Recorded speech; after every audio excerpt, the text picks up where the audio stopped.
ایک خبر آتی ہے اور پوری دنیا میں ہلچل مچ جاتی ہے۔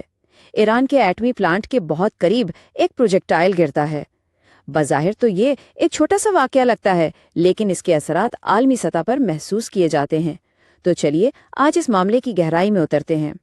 یہ ایک ایسا سوال ہے جو ہم سب کو سوچنے پر مجبور کرتا ہے۔ جب جنگ کا رخ کسی جوہری پلانٹ کی طرف ہوتا ہے تو یہ صرف ایک فوجی کارروائی نہیں رہتی، بلکہ یہ ایک ایسی تباہی کا پیش خیمہ بن سکتی ہے جس کی کوئی سرحد نہیں ہوتی۔ اور یہی سوال اس پورے تجزیے کا مرکز ہے، کیونکہ یہ ہمیں دکھاتا ہے کہ خطرہ کتنا بڑا اور کتنا حقیقی ہے۔ اور یہی تو اس واقعے کی سب سے حیران کن بات ہے۔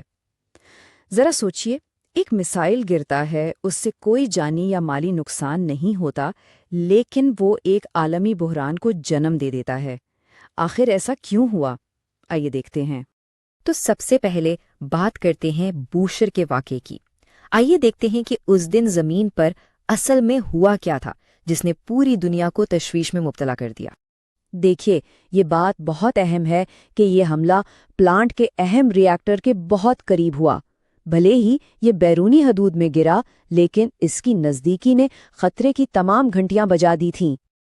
اور حیرانی کی بات یہ ہے کہ اس حملے کے باوجود پلانٹ کے عملے میں سے ایک بھی شخص زخمی یا ہلاک نہیں ہوا۔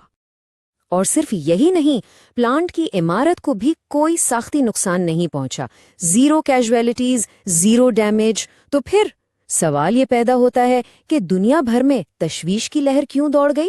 یہاں سے کہانی کا رخ بدلتا ہے، کیونکہ بھلے ہی کوئی جسمانی نقصان نہیں ہوا تھا، لیکن عالمی سطح پر جو رد عمل آیا وہ بہت ہی شدید تھا۔ بین الاقوامی جوہری توانائی ایجنسی یعنی IAEA نے فوراً ایک بہت سنگین وارننگ جاری کی۔ ان کے ڈائریکٹر جنرل نے صاف صاف کہا کہ جوہری تنصیبات پر حملے روایتی جنگ سے کہیں زیادہ خطرناک ہوتے ہیں۔ ان کے مطابق اصل خطرہ فوری نقصان میں نہیں، بلکہ اس بات میں ہے کہ یہ کس بڑی تباہی کا باعث بن سکتا ہے۔ روس کا رد عمل تو سب سے تیز اور سخت تھا۔ انہوں نے اسے غیر ذمہ دارانہ اور ناقابل قبول قرار دیا، اور ان کی بات میں وزن اس لیے بھی تھا کیونکہ ان کے اپنے ٹیکنیکل ایکسپرٹس اس پلانٹ پر کام کرتے ہیں، تو وہ اس کے خطرات کو بخوبی سمجھتے تھے۔ یہ صرف کوئی سیاسی بیان نہیں تھا، بلکہ ایک حقیقی تکنیکی خطرے کا اظہار تھا۔ تو سوال یہ ہے کہ یہ حملہ ہوا ہی کیوں، اور خاص طور پر اسی وقت کیوں؟ اس کو سمجھنے کے لیے ہمیں تھوڑا پیچھے جا کر پورا پس منظر دیکھنا پڑے گا، کیونکہ یہ واقعہ خلا میں نہیں ہوا، بلکہ سالوں سے بڑھتی ہوئی کشیدگی کا نتیجہ تھا۔ یہ ٹائم لائن ہمیں بتاتی ہے کہ کہانی 2018 سے شروع ہوئی، جب امریکہ جوہری معاہدے سے نکل گیا اور پابندیاں لگا دیں۔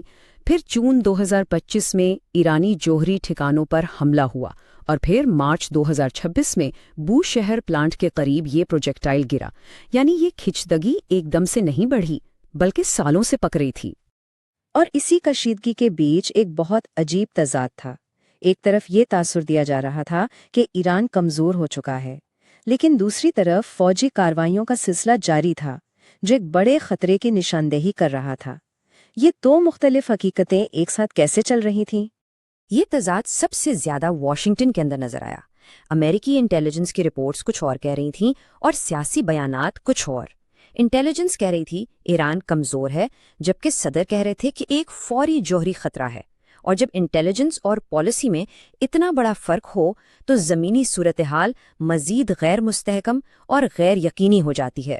اب بوشہر کا یہ واقعہ صرف ایران یا اس خطے کا مسئلہ نہیں تھا، اس نے ایک ایسے حتمی جوہری خطرے کو سب کے سامنے لا کر کھڑا کر دیا جو ہم سب کی مشترکہ حقیقت ہے۔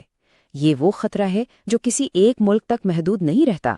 سوچیں، اگر کوئی فوجی حملہ کسی جوہری تنصیب پر کامیاب ہو جائے تو کیا ہو سکتا ہے؟ تابکاری دور دور تک پھیل جائے گی، لاکھوں لوگوں کو اپنے گھر بار چھوڑنے پڑیں گے، ماحول کو ایسا نقصان پہنچے گا جو شاید صدیوں تک ٹھیک نہ ہو پائے، اور یہ اثرات کسی ایک ملک کی سرحدوں میں قید نہیں رہیں گے۔ یہ تباہی پھیلتی کیسے ہے؟ دیکھیں، سب سے پہلے ری ایکٹر پر سیدھا حملہ ہوتا ہے، اس سے اس کا حفاظتی حصار ٹوٹ جاتا ہے، اور پھر تابکار دھواں فضا میں خارج ہوتا ہے، جس سے ہوائیں اپنے ساتھ سرحدوں کے پار کہیں بھی لے جا سکتی ہیں۔ یہ کوئی سائنس فکشن فلم کا سین نہیں، یہ ایک حقیقی خوفناک امکان ہے۔